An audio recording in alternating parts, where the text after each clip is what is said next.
agenda for the day. And again, I post these agendas to help keep us organized, but also for you guys to use as a test mechanism to go through and ask yourself, do I know what this is? Could I tell her what is a standard? Could I tell her how they're used?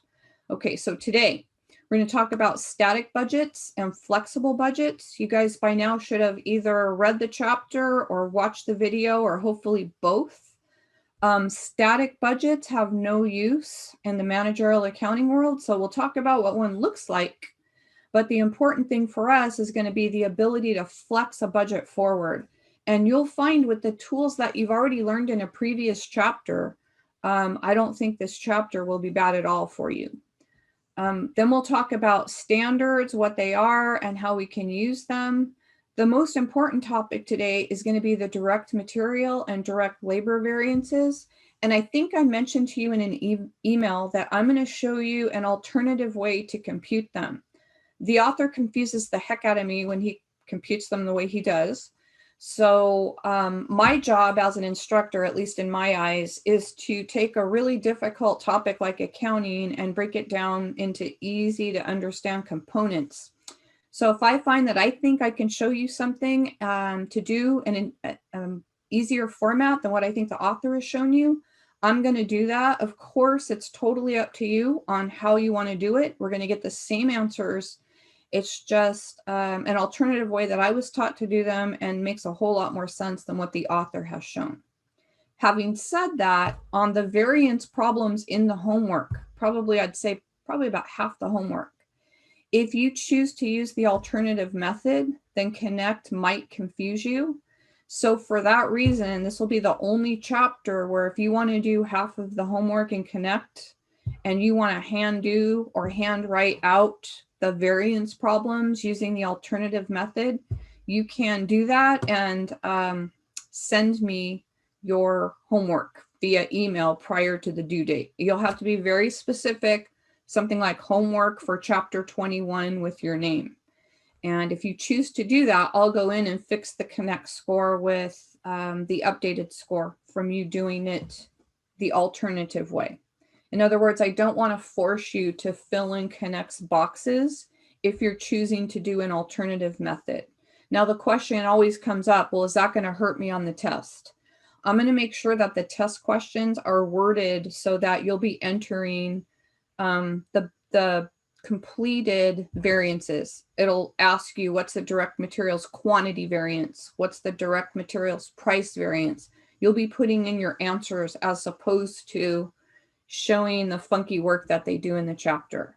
And then of course, it's always up to you guys. I'm showing you the alternative. You have the option of choosing whatever best fits with your learning style. Totally up to you. Any questions on that? Okay, so again, you should have read the chapter, watched the video. I'm assuming a certain level of knowledge when you come in here.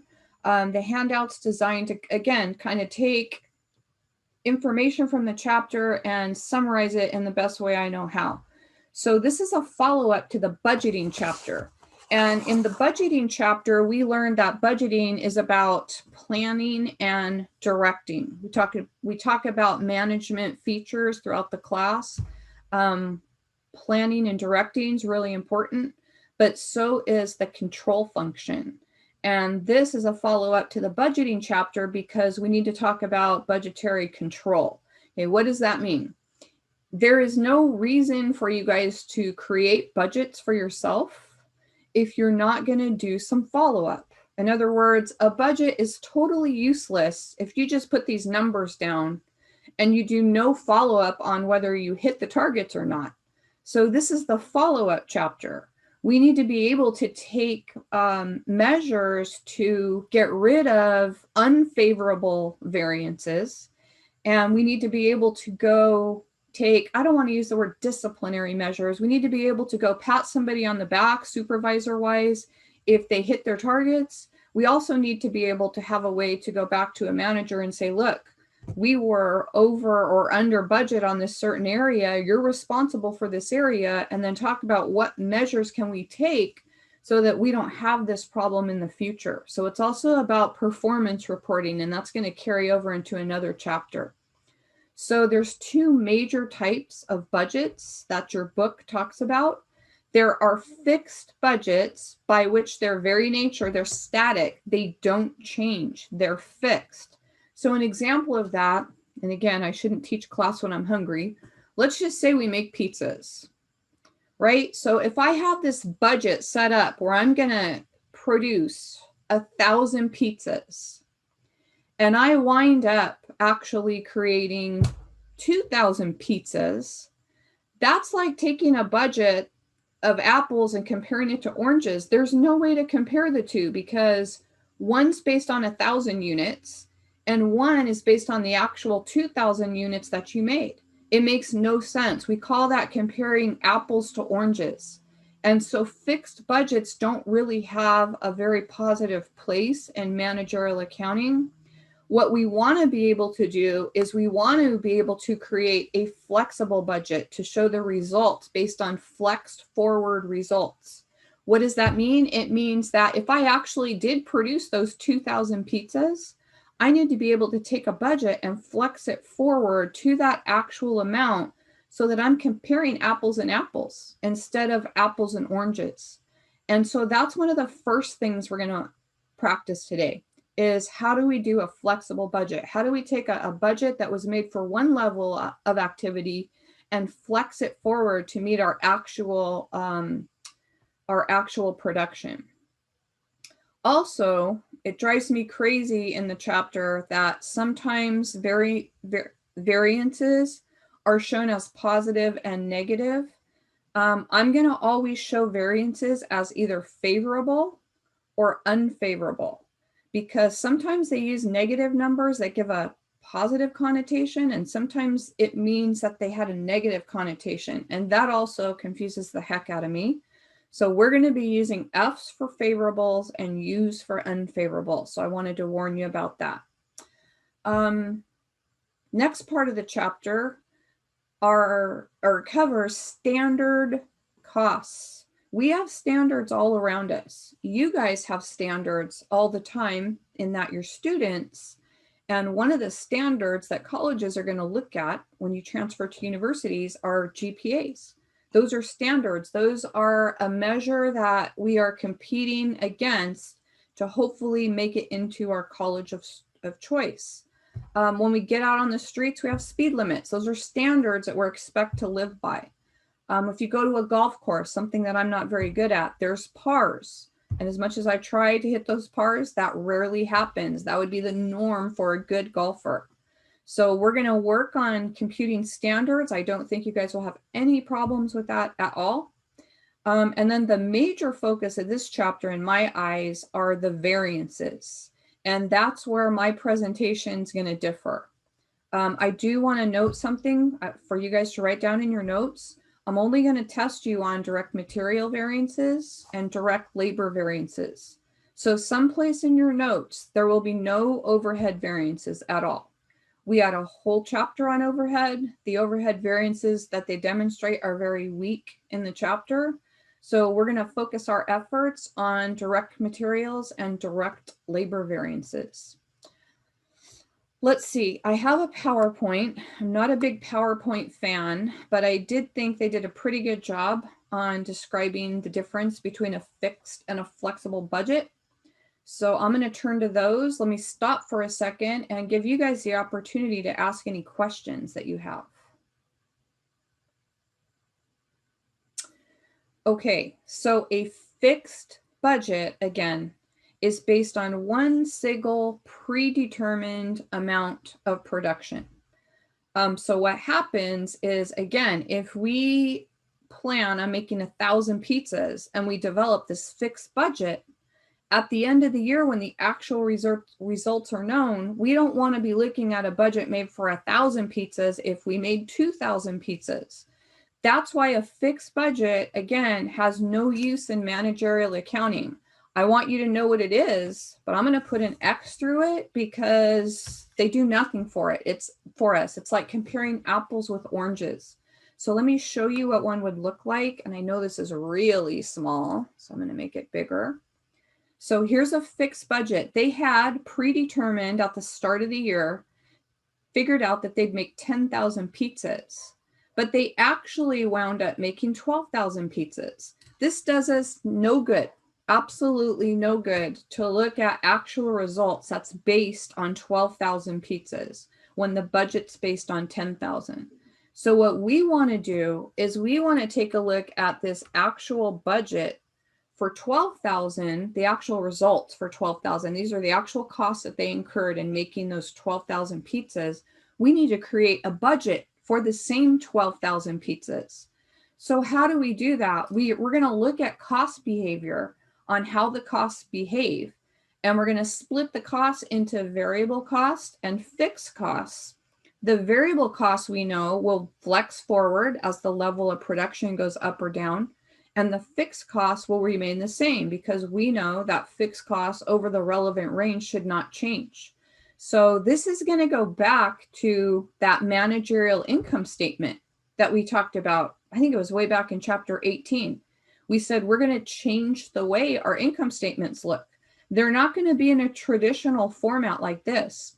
They're going to go back to that managerial budget, which just to jot down, we'll look at one in a second. It's going to look like this. We're going to take sales. We're going to take out our variable costs. And that's going to give us this all-important contribution margin, which we know helps us answer a multitude of what-if questions. We'll take out the fixed costs, and that will give us net income. And if we do that, we want to see, here's a budget for 12,000 pizzas, and here's the actual results for 12,000 pizzas. Now we're comparing apples and apples when we do that. So that's our goal.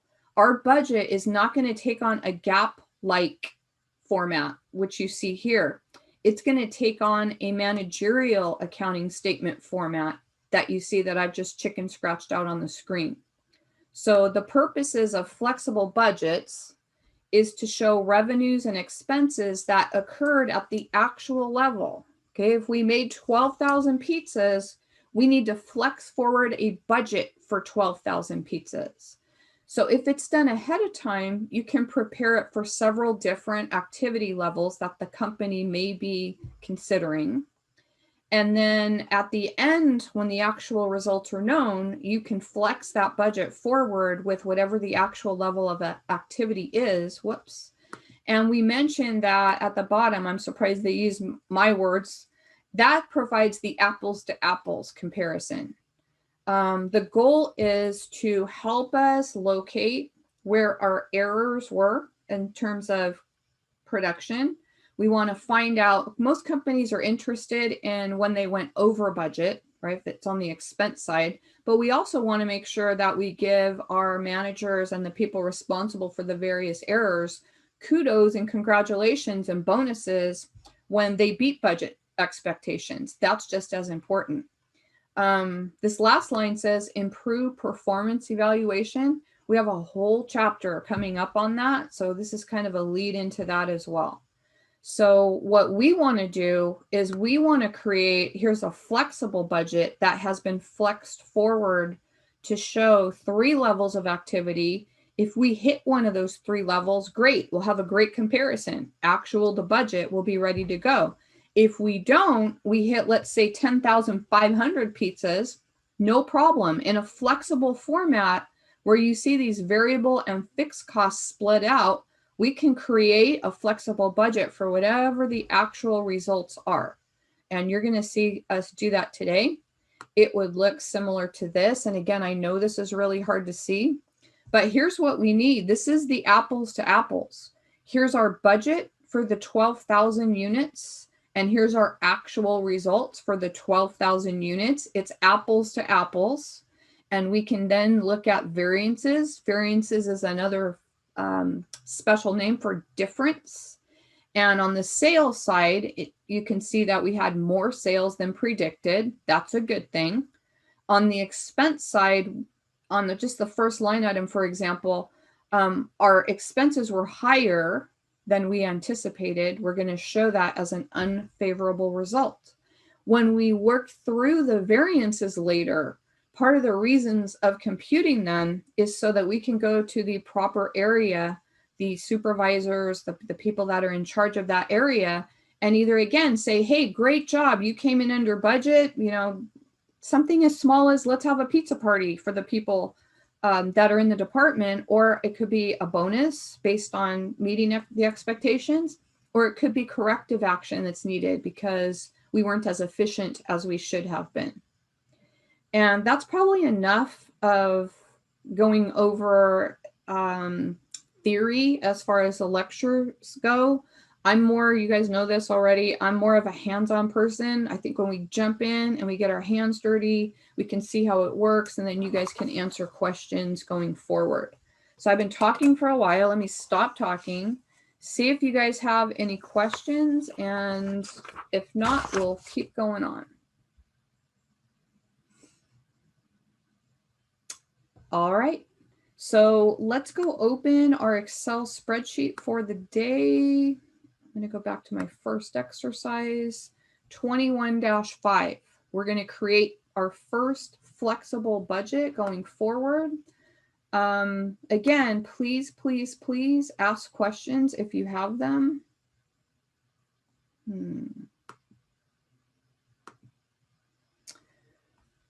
Okay.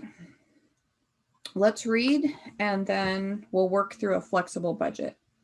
So it says Bay City Company's fixed budget report. So first thing we notice when I'm reading, fixed budgets is apples to oranges. It's not going to do us any good. So our goal is going to be to take this fixed budget that means nothing, and my guess is as we read, try and flex it forward so that the budgeted and the actual results are based on the same number of units. So fixed budgets, as soon as I see that word, I think, you know, this is not good. We need to do something about this. It's for the month of July. And it says the 647,500 budgeted total expenses include 487,500 of variable costs and 160,000 of fixed expenses. Okay, I'm going to write that down just off to the side here as we're looking at it. So they have a fixed budget, and it's based on 7,500 units. So I'm going to put number sign and 7,500 units. And what they told us is that the variable costs are a certain amount and the fixed costs are a certain amount. And then they totaled that up. So the variable cost, they said, I'm going to go back and read here. The variable costs were 487,500. 487,500. And then the fixed cost then would be 160,000. Okay, so let me total that up. All I'm doing right now is just kind of setting this up so I can more easily understand what they said. And again, that's based on 7,500 units. Fixed budgets are done at the start of the year in anticipation of what the company is going to accomplish, right? Budgets are planning tools. In this chapter, we're learning that they can also be important for controlling functions. Okay, so let's keep reading.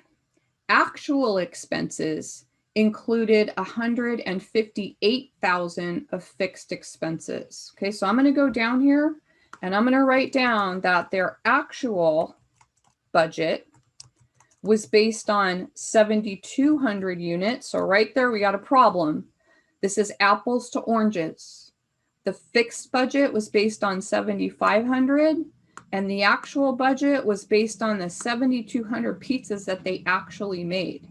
And so what they told us here is that the actual expenses were 641,000. So I'm going to come over here and I'm going to split out how they came up with that. Variable cost, fixed costs, and total.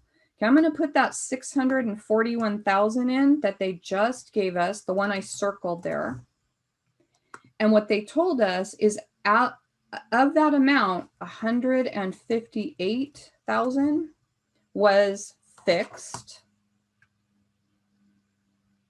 So indirectly, the variable cost must have been the difference between those two because we know they have to foot. So 483 I computed that.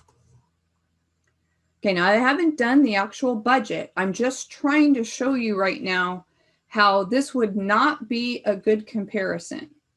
So what would be happening right now is they would be celebrating, thinking, oh, wow, I came in with 641,000. I came in less than I budgeted. So, hooray, reward me.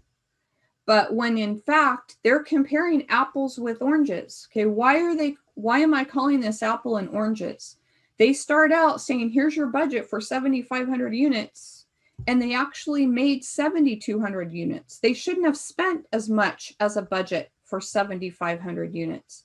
So what we got to do is we got to flex this thing forward. This is going to be our first attempt. What does it mean to flex a budget forward?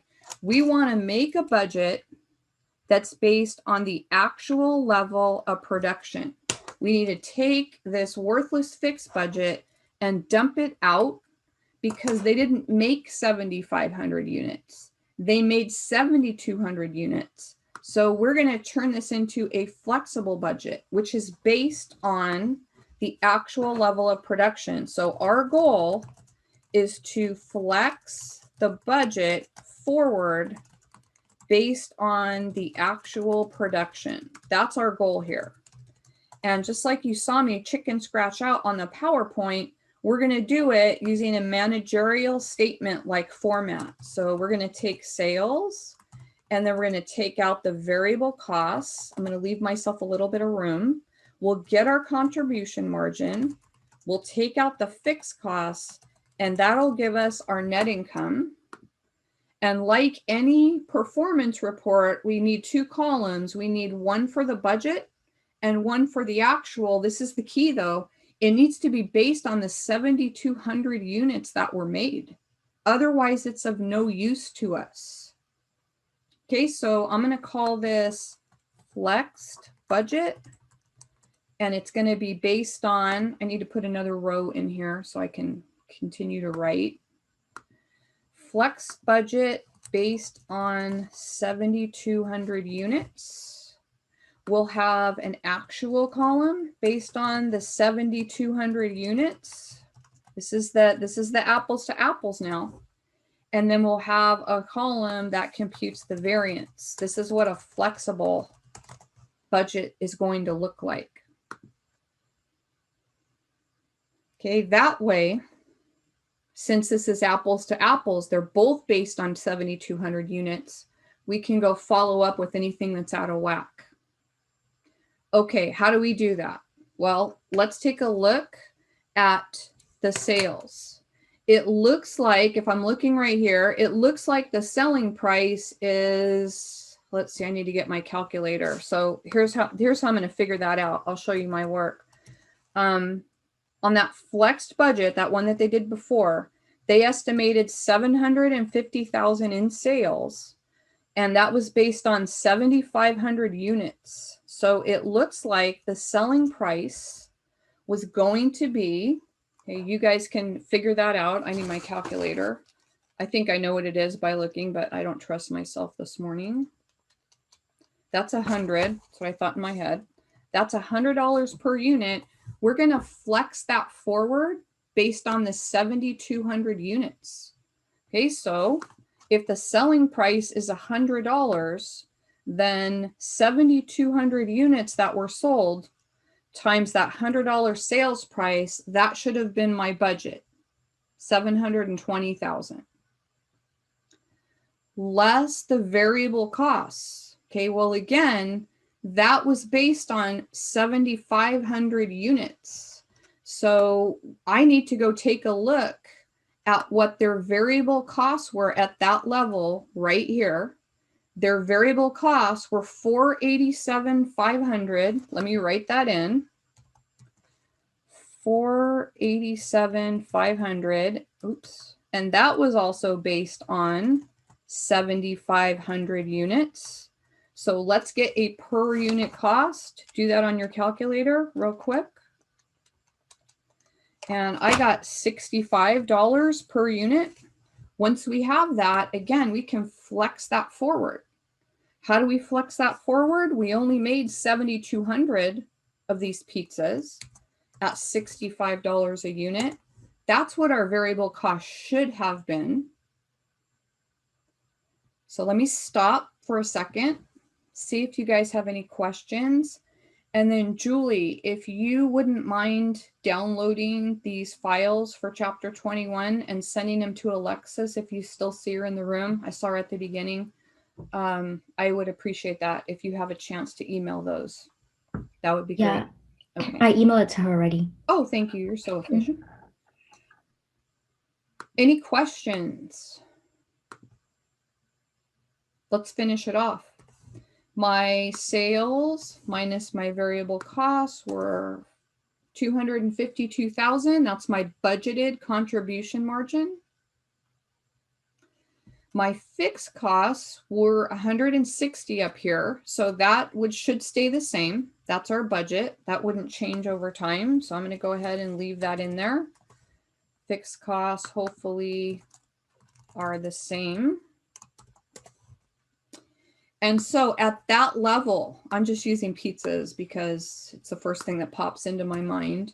At that level of production, they should have made $92,000. Okay, that's my budget based on actual results flexed forward to the 7,200 units that they actually made. Okay, well, let's go compute the actual amounts. Okay, so sales they gave us, their sales was 737,000. That was given. I'm going to write down given so you don't wonder where that number came from. Their variable costs was also kind of given. We backed into that number. Okay, so the number for variable costs was something that we backed into earlier. They told us that our total actual costs were 641. And that of that amount, 158,000 were fixed. So we solved for that earlier. So our variable costs were 483,000. Okay, see above, I'm going to make that yellow so it matches. So our actual contribution margin then would have been the difference between these two. We'll go in and do variances in a moment.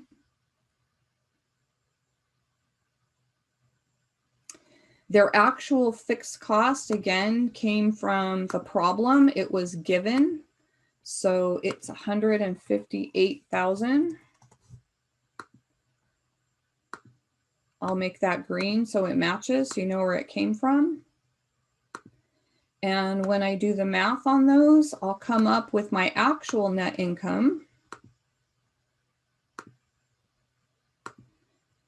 by taking the contribution margin minus the fixed costs.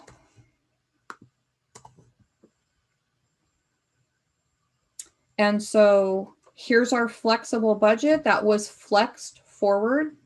Here's our actual net income, what happened in hard dollars. It looks like on the bottom line, we had a positive result, but our last step in calculating this is to do this variance, which just means different. So on the sales line item, before I do the variances, let me stop. Any questions about where any of those numbers came from? And just kind of as an overview, and then I'll let you guys ask questions. As an overview, they gave us this worthless fixed budget at the beginning. This fixed budget here was based on 7,500 units.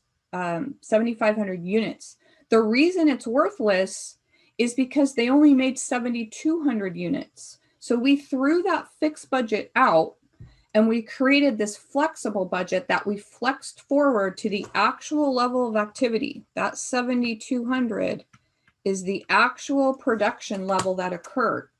We did it by taking the variable costs and moving them up or down based on the number of units that were made.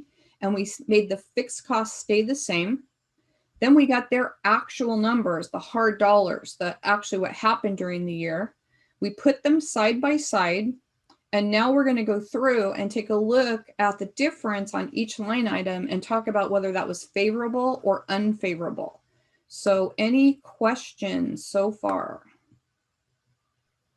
So the actual budget based on the 7,200, that one you just plug it in, right? The flex one is the one that you actually have to calculate.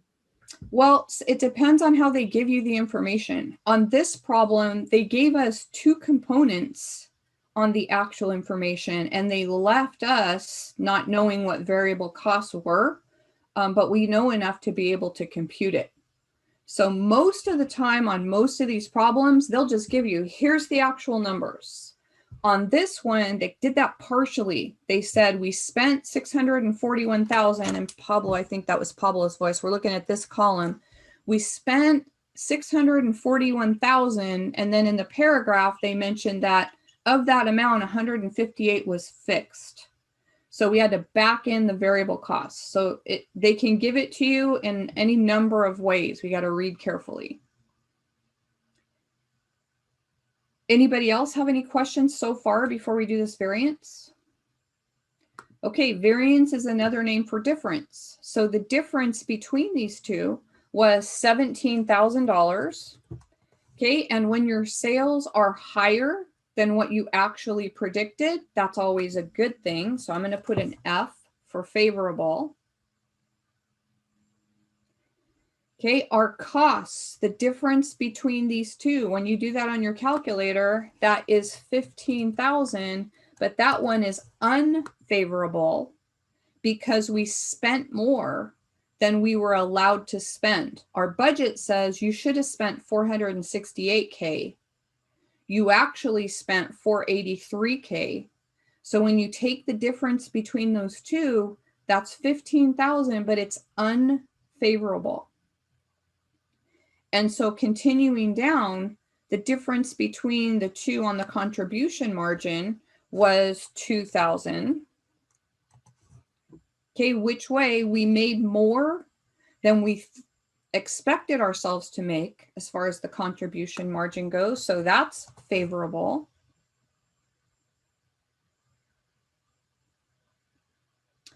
And then on the fixed costs, we have a $2,000 difference. Now these are costs. So we spent less than we were allowed to spend. That's always a good thing. If you go to the grocery store and you spend less than your budget says you should spend, that's a good thing. So that's favorable as well.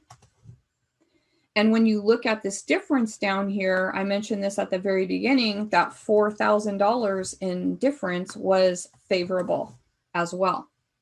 And these same lines, total lines that you see on the budget also go on the variances. So let me go put those total lines in. So the math looks a little easier for you. Okay, so somebody that was looking just at this fixed budget might be celebrating, saying, hey, we're 6,000 under what we should have spent, right? But in actuality, although they did have a favorable outcome, it wasn't close to what you would think by looking at a fixed budget. So fixed budgets in your head, when you see the word fixed budgets, I want you to think a negative connotation, a big X. Can't use fixed budgets because they're useless, right? If I say a fixed budget, I'm going to base it on this 1,000 pizzas and I wind up making 2,000. Of course, your expenses are not going to match a budget.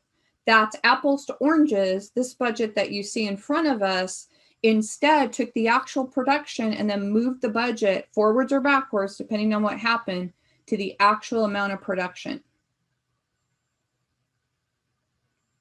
And then these variances could be looked into. What we still haven't talked about yet are specific variances for materials and labor, and your book does overhead as well. And that's where we're going to dive in and find out who do we need to go talk to about this specific variance. So any questions on that one? Okay, 21-6 is pretty much more of the same. I think I'm probably going to skip that one. And I want to get to the standards because this 21-6 is just more of the same.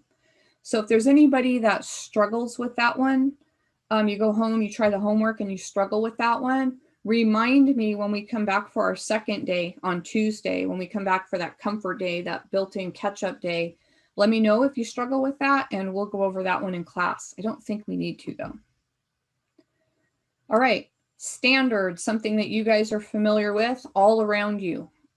We live in a world of standards, which we're constantly being measured against. So I don't think that this problem is going to stump you either.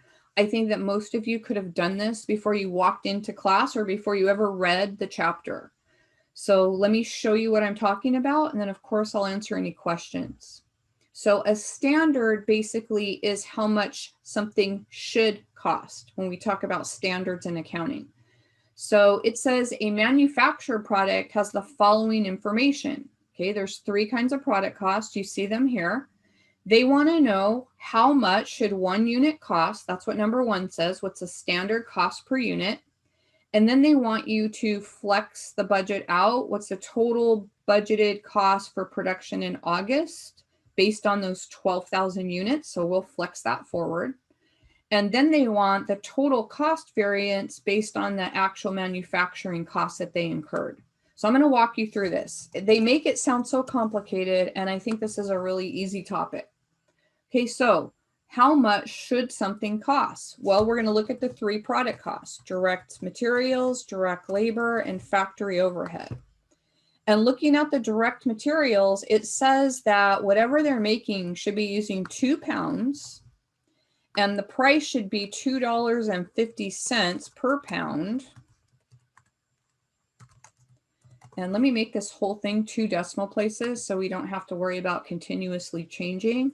I'm going to do that by hitting the select all, choosing the comma format, and that'll put everything with 2 decimal places. Just make our work look a little bit neater.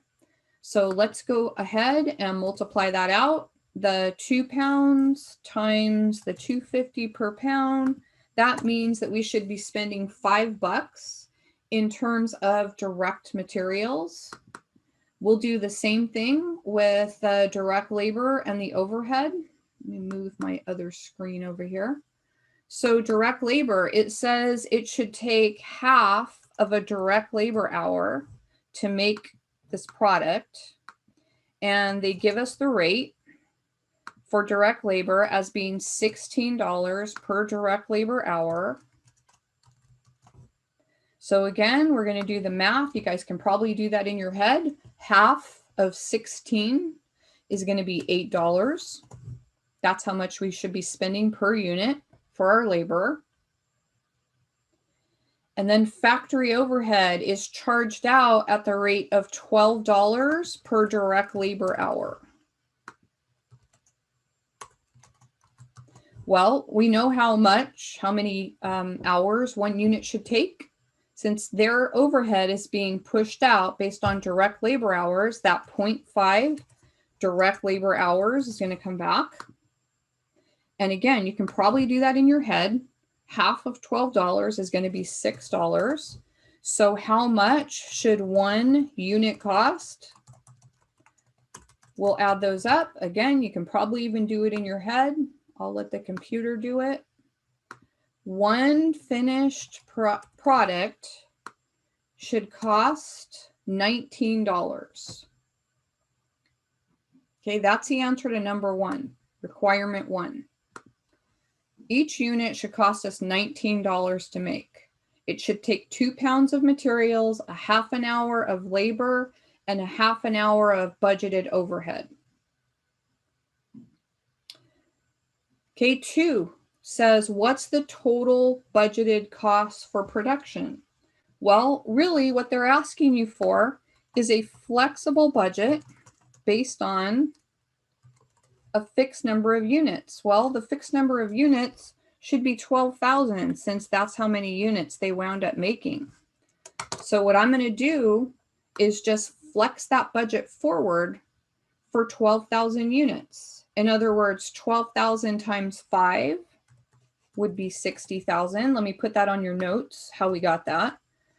12,000 times 5. And then labor should be the 12,000 units times 8. And then while I'm at it showing calculations, this should be the 12,000 units times 6. So I'll go ahead and let the computer do that.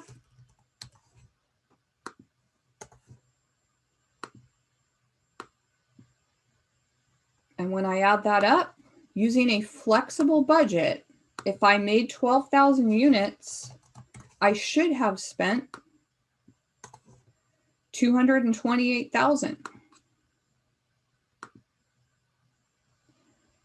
How much did I actually spend? Well, they didn't break it down for us. They just told us that you actually spend, it's that last line item there. I'm going to make an arrow. You actually spent 225,400. And so when we take a look at those two together, if I was allowed to spend 228 and I did spend 225,400, that's going to be a favorable variance of how much? We'll take the difference. Let me take the difference here. 2,600, and that is favorable, and it's favorable because we spent less than we were allowed to spend.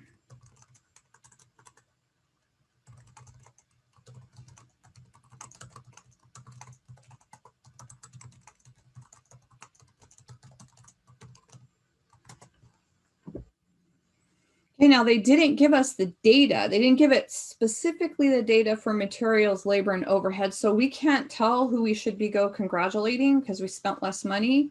Future problems that we do, we'll drill down on the various variances so we know who to go to control what happens going forward. Again, the whole concept of this chapter, right? Why bother creating a budget for myself if I do nothing to follow up with it? I won't know where my mistakes are. So budgets are only as important as the follow-up. In other words, track your spending to compare it to where it should be so that you can take corrective action. If I'm not tracking how much I spend on groceries, then why bother having a grocery budget? I need to be tracking that so I can take corrective action.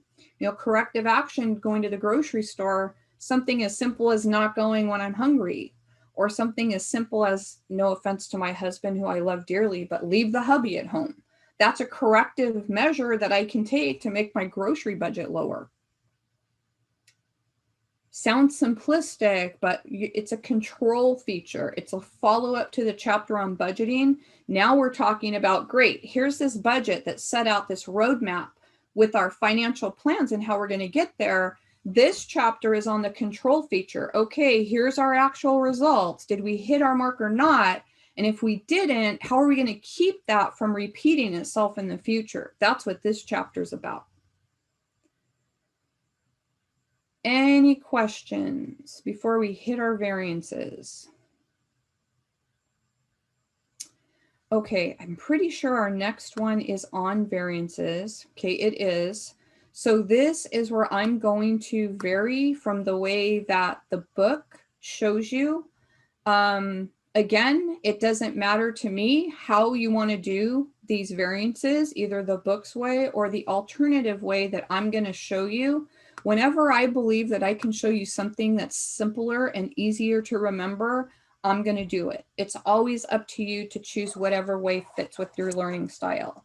So what I'm going to do is we're going to now look at specific variances for those product cost line items. Remember, our focus is on materials and labor only. We've had a whole chapter on overhead, so I'm throwing out overhead variances. You don't need to familiarize yourselves with those on the test. They do a terrible job of explaining them in the chapter. And since we've had entire chapters on overhead, I'm not going to revisit that again. So you guys are responsible for direct materials and direct labor. So I'm going to start off by saying that if we mess up, if we have a problem with direct materials, there's either one of two things that happen to create that, or there's both. So again, I use the example of going to the grocery store, because direct materials, you're basically going to the grocery store to buy the things you need to make your product. So here's what can happen if my grocery budget, I blow my grocery budget. There's only one or two or a combination of things that happen. I either bought more than I should have, or the price was more than I was expecting, or it could be a combination of both. So the two variances for direct materials are going to be a quantity. It's either a quantity issue, or it is a price issue, or it is a combination of both. Okay, and I'm going to give you a little acronym to remember on how to do this. It's not going to make sense until we jump in and try it. But the acronym that I'm going to have you remember for quantity is SAS, and for price is SAY. Okay, now last semester, I think it was last semester, it might have been 1 year ago, I had a girl in my class, it had to be more than a year ago because it was pre-COVID, we were in a classroom, and she jumped up and she says, I can remember that, SASE. So in her mind, she's kind of an eccentric student anyways, in her mind, SASE is what she was remembering. And here's what that means. For the quantity variance, we're going to do, it's so much easier for me to write these out. We're going to do standard minus actual quantity. Okay, that goes inside, times the standard cost. Okay, that's going to be our quantity variance. That's the SAS. And when we get over to the price side, it's going to be standard minus actual price. In other words, the variance that you're talking about is inside. And here's the part that people miss, no matter which method you want to use to remember these, times the actual, that's what this A stands for, actual quantity. Okay, SASE. And if you can remember that acronym and you can put it to work, the exact same thing is going to hold true for direct labor. Okay, again, what are we after? Bigger picture. We're in the budgetary control factor. We're after what caused the variance to happen. We're going to look at two major types of variances today. The direct materials variances, there's going to be a total of 3 of them. Quantity variance, price variance, and then the total overall variance, which is what you get when you look at these two together. Total direct material variance. Now, I just want to get this into your notes. We'll go back and, of course, work through as many of these as we need to for you to feel comfortable with that. Those are the two material. The quantity variance is going to show you if it is a quantity issue. We probably need to talk to the production supervisor. If we have a quantity variance, it's unfavorable. It means we didn't use the quantity of materials to our benefit. And so we need to find out why. However, if it's a pricing issue and that turns out to be the problem, we need to be talking to the purchasing supervisor, who should be working hard to get us a better price. Or sometimes we find right now that sometimes natural resources or prices on things go up, then we need to adjust our standard if that's going to be on a long-term basis. Okay, so now we're coming up with a way to identify more directly where the variance occurred, so we could go talk to the people that are in control of that department. So again, a total of 3 direct materials variances that you're responsible for, and I'm going to work these out so that this will make a whole lot more sense than it does right now. Direct material quantity, direct material price, and the total direct material variance, which is the sum of those two combined. And then the last part of this is going to be the 2 direct labor variances. Okay, well, They're the same. Quantity and price are the same, except when you're talking about labor hours, we call them time and rate, right? Somebody's not going to ask you what's your price per hour. They're going to ask you what's your rate per hour. How much do you make? So it's the same concept with different words. And once again, I'm going to tell you SASE. Same concept's going to work. So I'm going to write these down and then we'll go in and do them. The time variance is going to be the standard minus the actual time, that goes inside the parentheses, times the standard rate.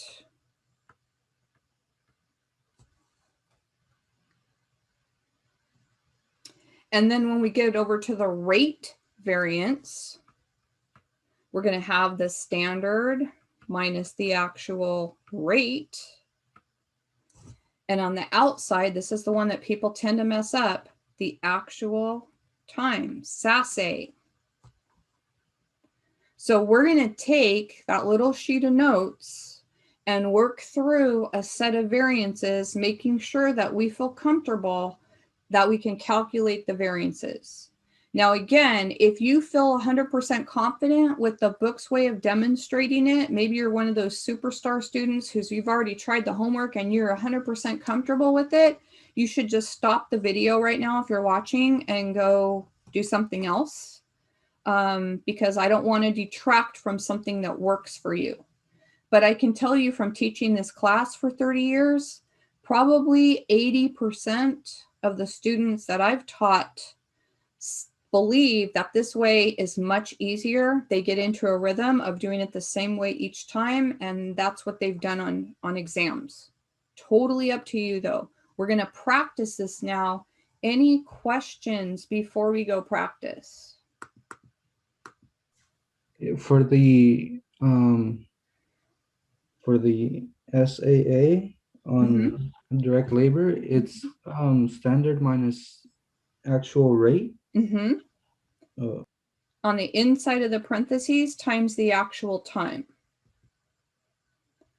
And I know it's hard to read. I think that was Pablo writing. I'm writing upright. And I have so many monitors hooked up to my computer that hooking one more up to right in front of me just was too many things for me to handle. So you'll just have to excuse my messy writing. I'll try and write neater when I do the exercises. Anybody else? All right, you're not going to understand them until we go jump in and try one. I think that's normal. That's why I work really hard to do as many exercises and problems in class as I can. So we are on 21. We're going to do 8, 9, and 10. They're related. And I think after, maybe not after this first set, but maybe after the second set of variances, it will start to make sense. Okay, so let's read. It says, a manufactured product has the following information for June. They give us standards. Now I want you to remember, a standard is how much something should cost. They give us our actual. That's how much something did cost. And number 1 here says compute the standard cost per unit. Okay, well, we just did that on a previous one, so I think that's going to be easy. Number 1 says do the standard cost per unit. Okay, well, again, my guess is almost everybody could have done this type of a problem before you ever walked in. So there's direct materials, direct labor, and factory overhead. And our goal is to figure out how much 1 unit should cost. Okay, well, for direct materials, it says it should take 6 pounds and the price per pound is $8. So you just do the math across. We are anticipating spending $48 for our direct materials. So let me write that down once I do my math. Okay, and direct labor, what's the standard? What do we expect? We expect to use 2 hours and the rate is $16 per hour. So for labor, we're expecting our labor to cost $32. And for overhead, it also says that we should be spending 2 hours. They're probably using a direct labor standard. And their overhead rate is $12 per hour. So multiply that out, you're going to get 24. So the first answer, how much should something cost? We'll call that our standard cost per unit. Go ahead and do the math. Many of you can do it in your head. 1 unit should cost us $104. Number 2 says, what is the total cost variance?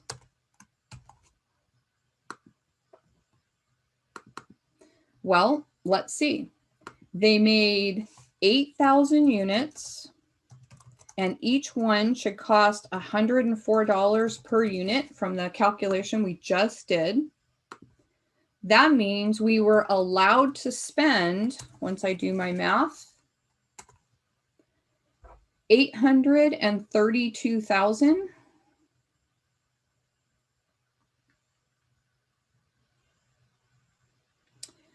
What did we actually spend? Well, we may have to figure that out. So I'm going to come down here and type in, what did we actually spend?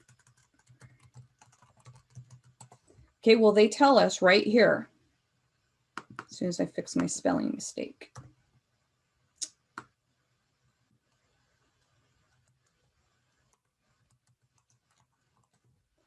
Okay, they told us what we actually spent. They're going to make us do a little bit of work. So they split it up again into materials, labor, and overhead. And so I'm getting this information from here.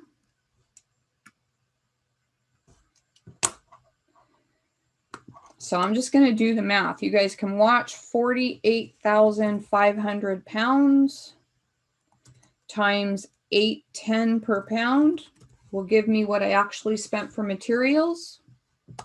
You guys double check me. And direct labor, again, I'm looking here. We had 15,700 hours at $16.50 a unit, or per hour, I should say. Go ahead and calculate that out. We'll check our numbers against each other. Overhead straight up, 198,000 bucks. So the total dollars spent, let me sum that up and I will wait for you guys to check.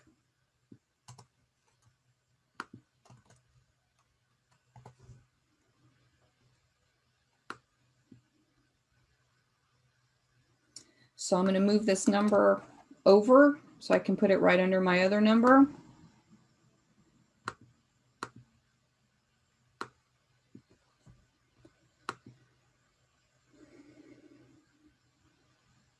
So this is my standard.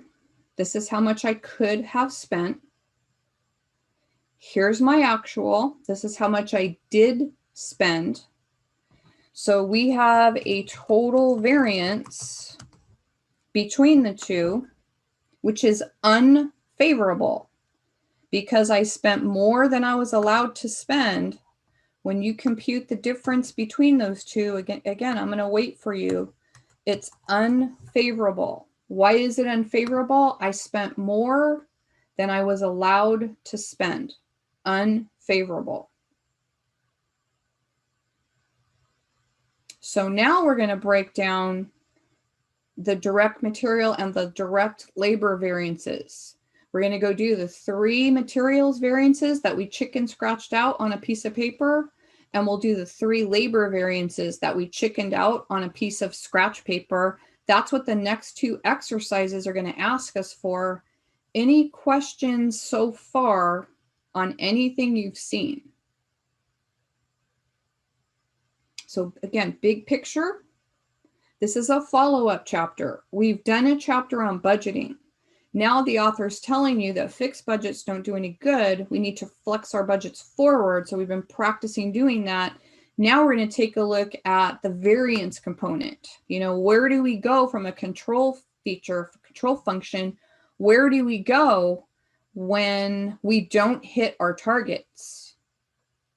Okay, well, 21-9 says do the materials variances, and 21-10 says do the labor variances.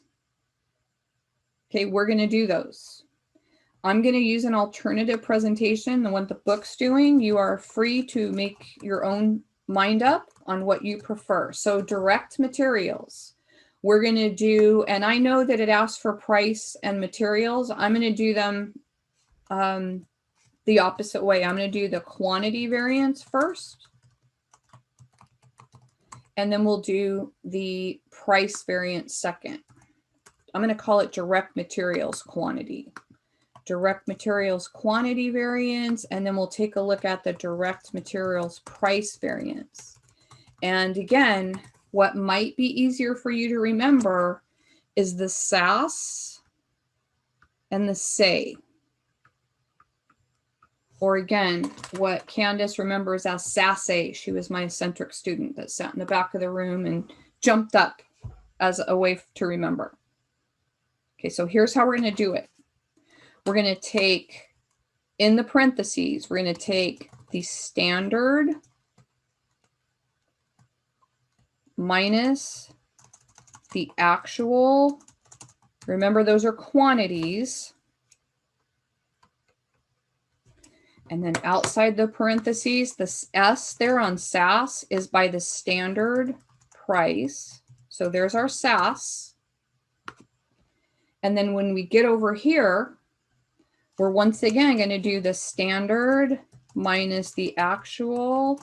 But this time it's now we're on the price side, price times, and this is the place, no matter which way you choose to remember it, where people will mess up for some reason. We're going to multiply it by the actual quantity. Okay, if we can do that, the same exact thing is going to work for direct labor. So if you can remember SASE and you apply it once or twice and you feel more comfortable than what the author made you feel with his methods, use it. If you do this once or twice and you're like, you know what, I understood it better when the book did it, fine. That's perfectly fine.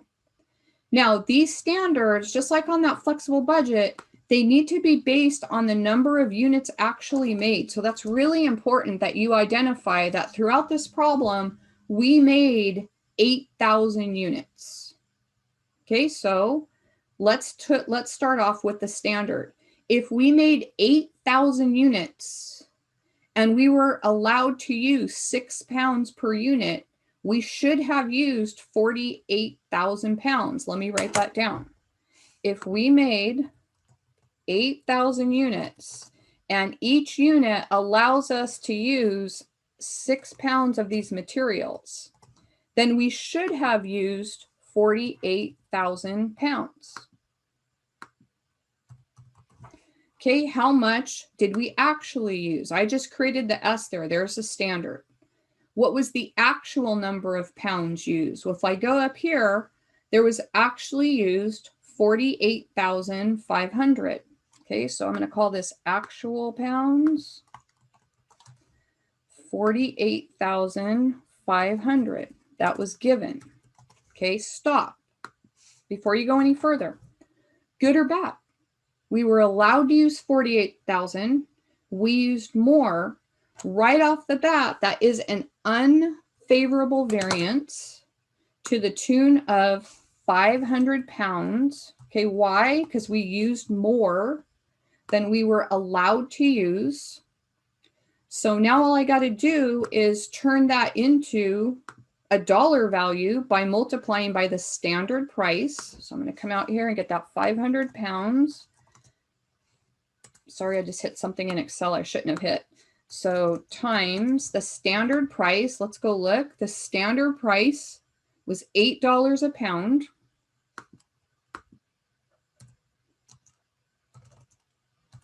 So do the math. 500 pounds times $8 per pound. We have a $4,000 unfavorable direct materials quantity variance. Okay, so who do we need to talk to? Well, the people on the production line that are using the resources, the direct materials, were not efficient in the way they used the direct materials. We don't know if there was some waste. We don't know if there was inexperienced people. I think of creating a dress. I remember putting a pattern on the material, and because I didn't know what I was doing, I took up twice as much material as the person next to me that was a seamstress. She sewed all the time. She was able to place the patterns just right, so you used up less material.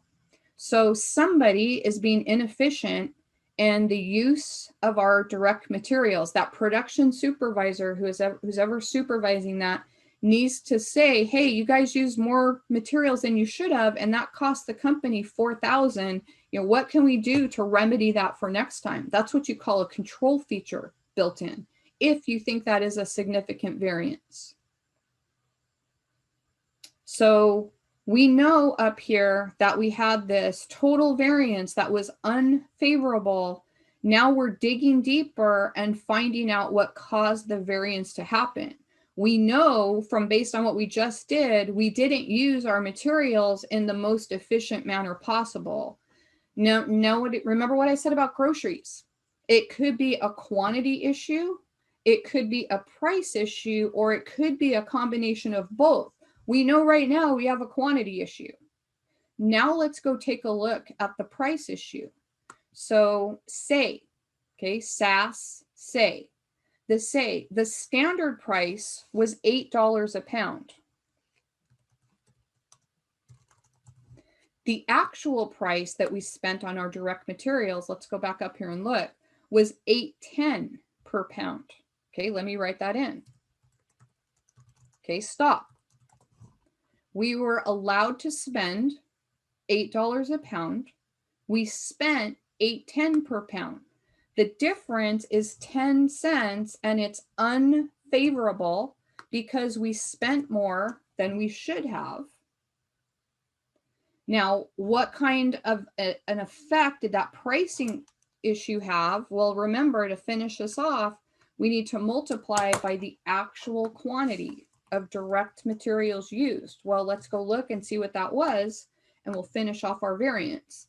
The actual quantity that was used up here is 48,500. So let me write that down. Go ahead and do that on your calculator. 48,500 times 10 cents is going to be 48.50. It's unfavorable because the price we spent on direct materials was more than the amount we were allowed to spend. That's what we call the direct materials price variance. So we had two things going on, both not in our favor. We're not using our materials as efficiently as we should, and we didn't get the price that we should be getting. So who do you go talk to? You need to go to talk to who's ever in charge of procuring the materials, the purchasing manager, saying, hey, if we've been able to get $8 materials in the past, why are we spending $8.10? That's a purchasing manager thing that we need to do. Now, taking a look at this, we got one more, total variance. If they have the same signs, if they're both used, you're going to add them. If they would have had different signs, you would have to subtract them. So since these are both unfavorable, I'm going to go ahead and add those up. 4,000 plus 48.50. Our total direct material variance was 8,850 unfavorable. Let you ask questions.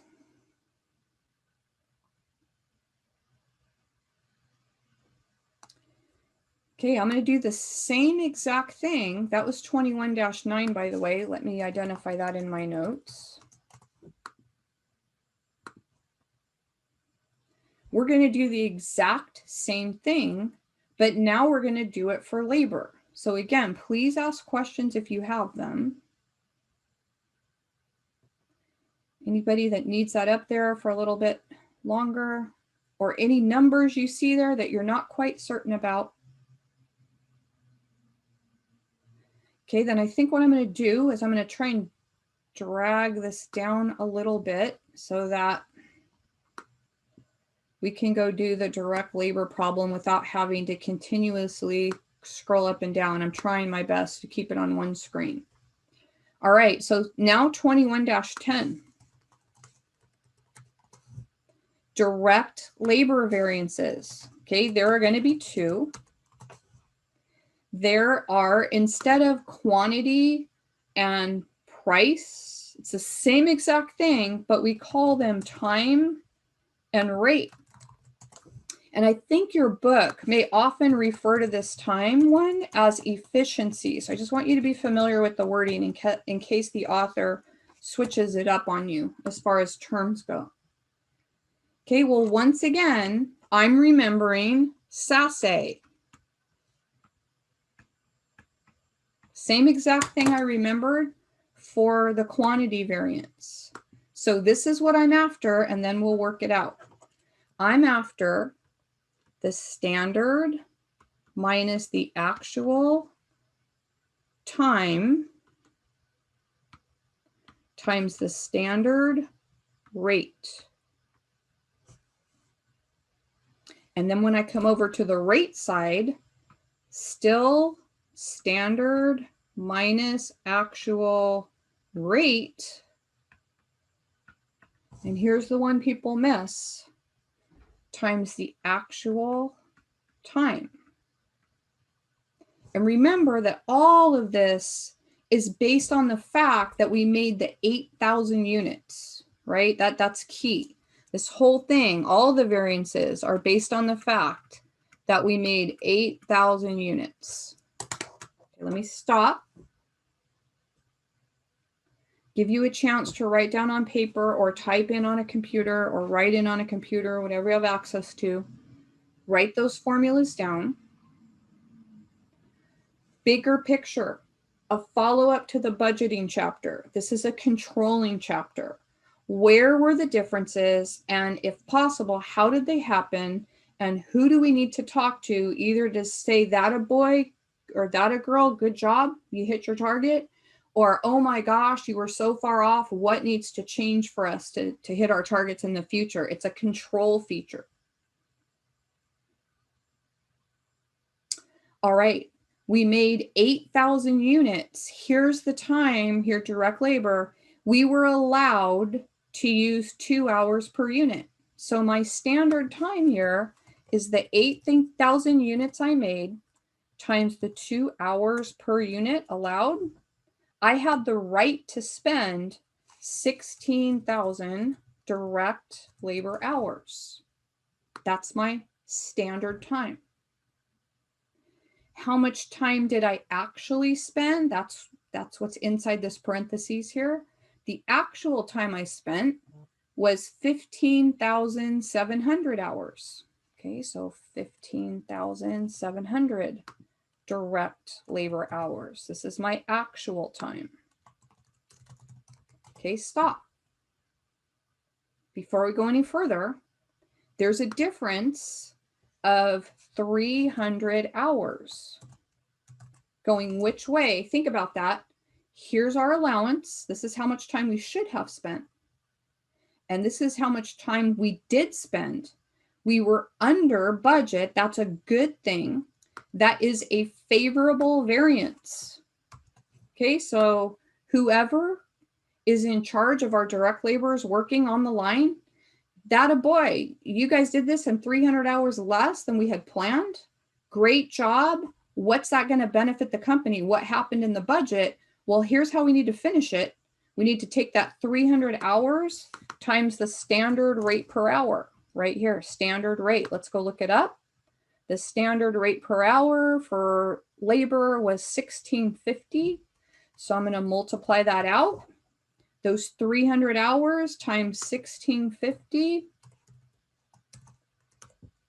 Go ahead and you do it. Make sure I got the right number. I'm not sure. Let me go look at the standard rate again. I think I may have picked up the wrong rate. The standard rate is 16. That was my bad. 16. And so this is going to be 4,800, I believe. 300 times 16. 4,800 favorable. Okay, so again, what happens there when that happens? The person in charge of the line, who's ever on the assembly line, you're going to go to that supervisor and you guys are going to say, hey, you guys did your job very efficiently in less time than we expected. You saved the company $4,800. That a boy, that a girl, maybe pizza party, maybe time to go out for lunch, something to celebrate the accomplishment. That is the direct labor time variance. Let me stop. Any questions on anything you see up there that you're not quite comfortable with? Okay, let's see what happened on the rate side then. The standard rate we know is 16. We just used it. Standard rate was 16. The actual rate inside the parentheses here, the actual rate was $16.50. So we're going to stop. That's a difference of 50 cents per hour. Think about which way. Okay, I'm going to look at it again. We're allowed to spend, our standard says we're going to spend $16 per hour. We did spend $16.50 per hour. That's an unfavorable variance. We spent more than we were allowed to spend. Now we need just to push it out by multiplying by the actual time spent. So I'm going to go back up here. The actual number of hours that we spent was 15,700 hours.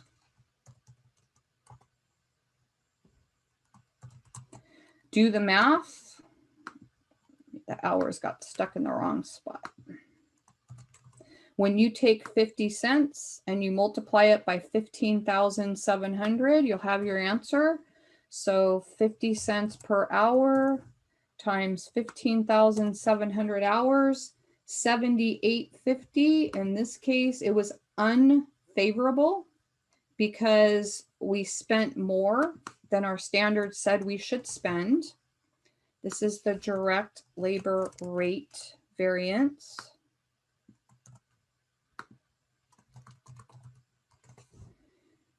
Okay, remember, there's a total of 3. We were very efficient in our use of time. For some reason, we had to pay more.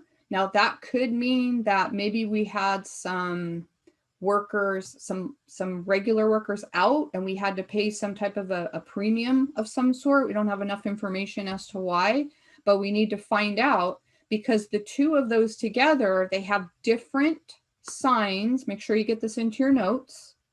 They have different signs. One has an F and one has a U. So we're going to subtract them and we're going to take the sign of the bigger one. So in this case, I'm going to take 78.50 less the 4,800, and I'm going to take the sign of the bigger one. So that is the total direct labor variance. We're going to do it again because we got to do it more than once in order for it to stick in. Bigger picture, this is a chapter about control. We had a chapter about planning and doing the budget ahead of time.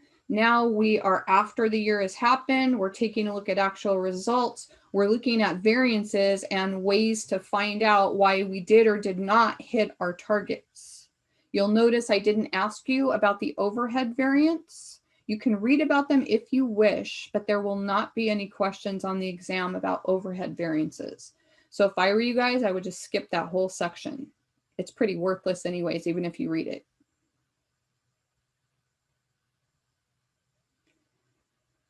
We're going to try another one, and then I'll probably have you guys try one. Whatever way you feel most comfortable with is what I want you to use on the homework and the test. So at the start of class, in case you came in a little bit late, at the start of class, I mentioned that on the variance problems, if you don't want to use connects, what I think are totally confusing boxes to fill in, You can do that part on an Excel spreadsheet or even handwritten on a piece of paper and ignore the part on Connect. And if you email me that by the due date, I will adjust the scores that you see in the grade book. In other words, I don't want you to learn one method and have to go use those funky boxes to fill in if you feel comfortable with what I'm doing in class. On the flip side, if you read the book and you watch the videos and you got it and you feel very comfortable doing it that way, do all your homework on Connect with no problem. Either method will work on the exam. Can't believe you guys don't have any questions. Okay, let's go try one more. And again, I'm gonna do it the alternative way than what the book's doing it. You have the right to choose. So it says Hutto Corp has set the following standards. Okay, so this is what something should cost. During May, the company incurred actual, okay, so they're giving us standards up here, actual here, and they're asking us to do a total of 6 variances. The same 6 I'm going to ask you to do. You might be saying, what do you mean 6? Okay, well, I'm going to just draw a picture. For materials, I expect you to be able to do the quantity variance, the price variance, and the total. And for labor, I expect you to be able to do the time variance, the rate variance, and the total. So that's what we're going to try. So I'm going to do this last one with you, and then we'll try and let you do one on your own, and we'll see how well you do. So again, the alternative way that I'm going to show you is called SASE. That's how I remember it, quantity and price. And it's amazing that after 30 years later, after I took this, I still remember what my instructor taught me. It was so much easier than the way the book's doing it. So the quantity variance is going to be the standard minus the actual quantity that's inside the parentheses times the standard price. Okay, what I remember in my head as SAS. And over here on the price in my head is SASE, SASE. So when I get to the price, it's going to be the standard minus the actual price times on the outside of the parentheses, and here's where people mess up, the actual quantity. So that's my formulas. Let me stop. See if you guys have any questions or you don't understand the meaning of something, anything like that. Remember that we always base this on the number of units they produce. So I'm going to go read through this to figure out how many units they produce, and I see it right here. So this whole thing should be based on 9,000 units. Okay, so someplace up above, you may want to write that in. For this whole thing, we're basing it on 9,000 units that we made. Okay, quantity. I need the standard minus the actual quantity. Okay, well, we made 9,000 units, and the standard for making 1 unit is, I think that says 15. Either that or I need to get my glasses. 15 pounds. So go ahead and do that. 9,000 times 15. I have the right to use 135,000 pounds. What I did use, going up to look at the actuals here, is 138,000 pounds. Okay, stop.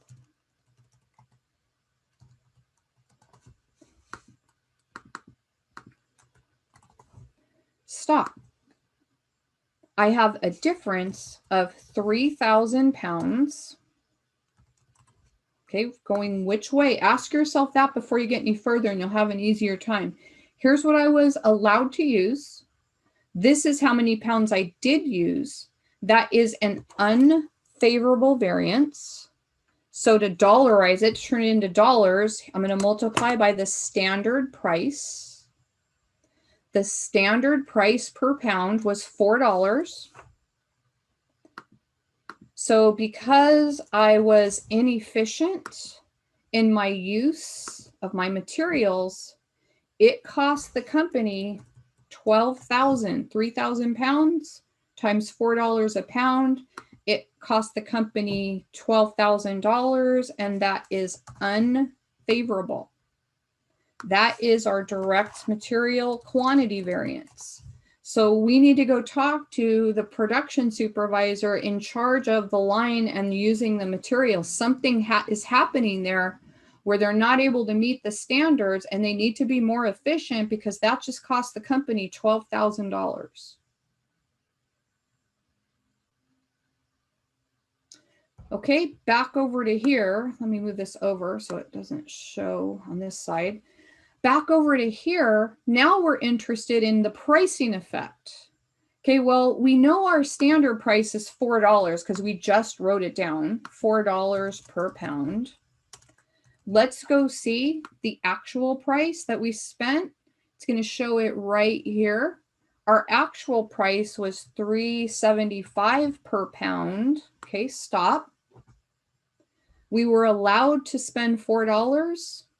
We did spend $3.75, so we have a quarter or 25 cents per pound differential, and that would be considered favorable because we spent less than we were allowed to spend. So let's figure out what that effect was on our budget. The fact that we didn't spend as much as we were allowed to spend.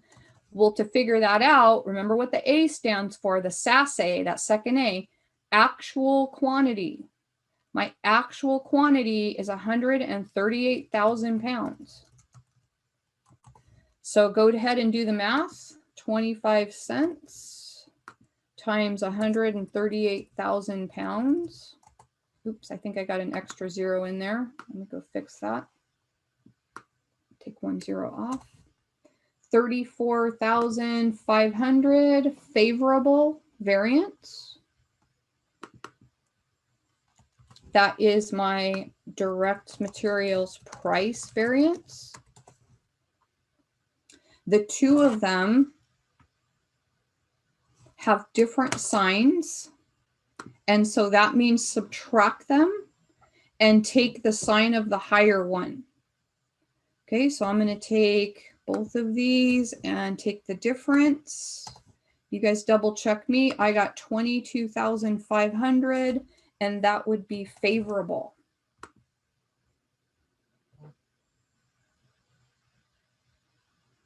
That's the total direct material variance that we just computed. So three of them, three variances: the quantity, the price, and the total. And we'll go do the labor ones here in a minute. I'm going to pull this down. Let me wait, see if you guys have any questions or you need it on the screen for a moment longer. And then I'll pull the problem down so we can do the labor ones next.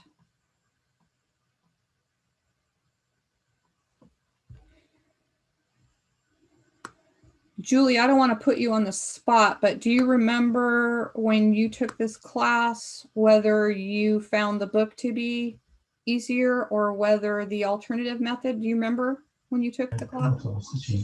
I don't remember much. I'm so sorry. That's okay. No problem. Just going to have you give them some feedback. Okay. Then second part says, do the labor variances. Okay, and that might be, I think it's on the next screen. I think we can just go to the next screen. If we go to 21-12, there's the same thing. I pulled mine down, but it's actually on the next tab. So same set of data. I think it's the same set of data. If not, we'll go back and look at this, make sure. No, they did want us to do the labor ones here as well. So let's go ahead and do that. So we're back to 2111. Let's do the direct labor variances. Again, depending on whether you think it's helpful or hurtful, you can decide. I'm going to do SAS and SAS A. And over here, I'm going to do the standard minus the actual hours times the standard price.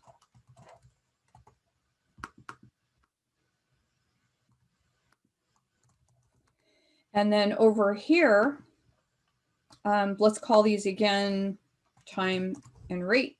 Same thing that we did above, just with different terms. This is direct labor now. So on the say over here, just to get your formula straight, we're going to do standard minus actual rates on the inside. And again, the place where most people mess up is on the outside of this parentheses, actual hours. That's what we're doing, SASE. And this whole thing, again, is predicated on the 9,000 units that they made. All right, so we're talking about direct labor time. 9,000 units were made, and each one should have taken us 3 hours. So I should have been allowed to spend 27,000 direct labor hours. I did spend, if I go look at the actual, I did spend 31,000 direct labor hours. So stop. We were allowed to use 27. We used 31,000. I got a 4,000 hours difference, and that would be unfavorable because I spent more time than I should have spent making these items. What's that going to cost me? Well, I'm going to multiply it out by the standard price. So I'm going to come over here and take that 4,000 hours. And if I look at labor, the standard rate per labor hour was 15. So when I turn that into dollars, 4,000 times 15, 60,000. That's a big ouch. Unfavorable direct labor time variance. Okay, so who's ever in charge of the line workers, they went way over budget. It took them a lot longer to make them. Now we need to see why. Were these inefficient workers? Were they inexperienced? In other words, this is their first time, so it took them longer to do it. Were our regular workers missing, and maybe we had to bring in some temporary day laborers to fill the spot, and so they were inefficient? We need to look into that because $60,000 is a lot of money. Okay, let's go take a look at the rates. Well, the standard rate we just said was $15 per direct labor hour. And we'll compare that to the actual rate. So if I go look at the actual amounts, the actual direct labor rate was $15.10. Okay, stop. This is the standard. That's what we were allowed to spend. Here's the actual. That's a 10-cent differential, and it's unfavorable because we spent more than we were allowed to spend. So to dollarize this, to push it out, we'll multiply by the actual hours, which is given right here as 31,000. And when you do that on your calculator, you'll get 3,100 unfavorable. So that is the rate variance. Since they have the same sign, they're both unfavorable, we'll go ahead and add those together.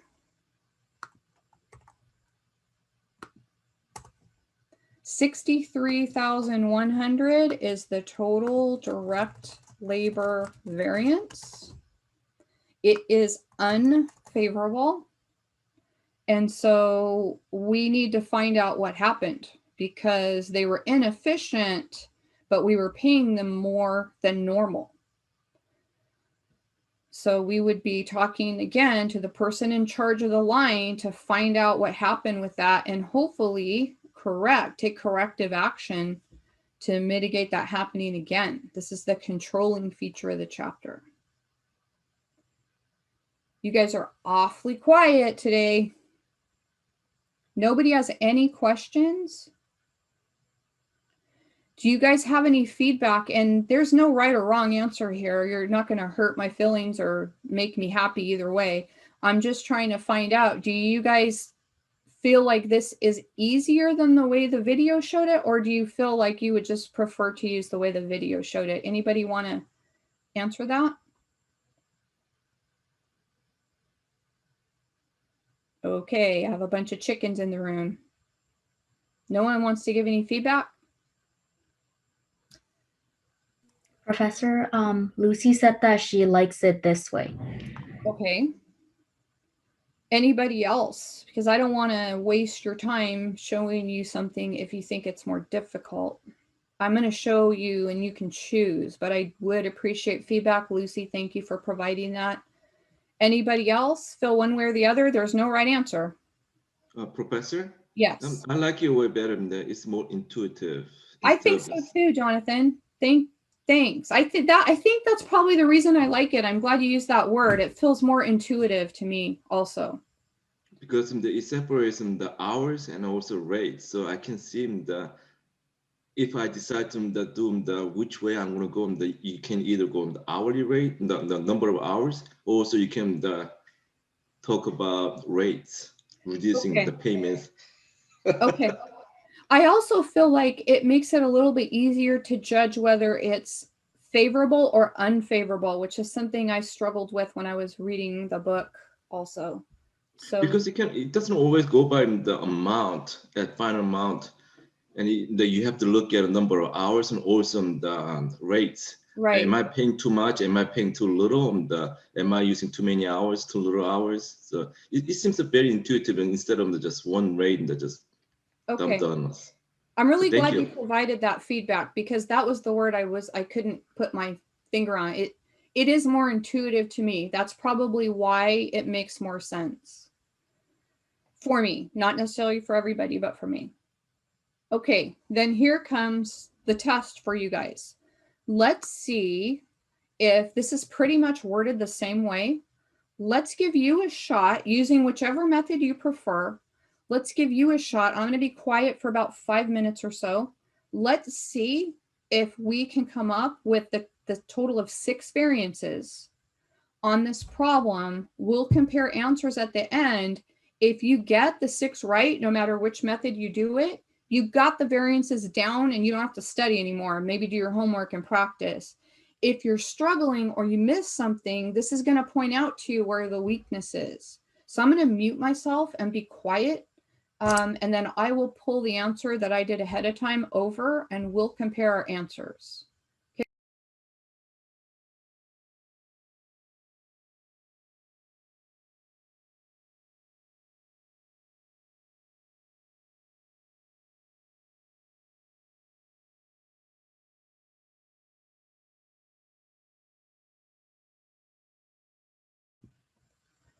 Okay, have you guys had enough time to finish?